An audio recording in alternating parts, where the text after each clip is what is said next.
بے بغبغ سحر چمن میں آیا ڈہریوں پہ۔ حدیث میں آتا ہے آپ علیہ السلام نے ارشاد فرمایا ان المستشار مؤتمن، جس سے مشورہ طلب کیا جائے وہ امانت دار ہوتا ہے۔ مشورے کی حیثیت بھی امانت کی ہے۔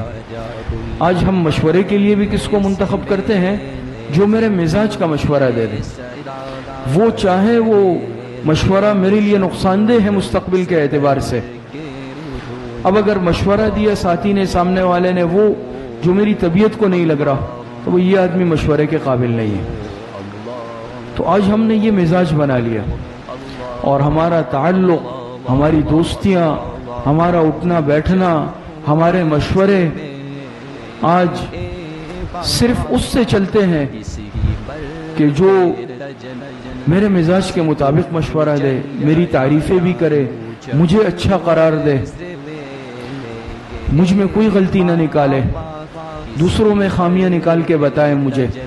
آج میں اس کو اپنا ساتھی اور دوست قرار دیتا ہوں۔ اللہ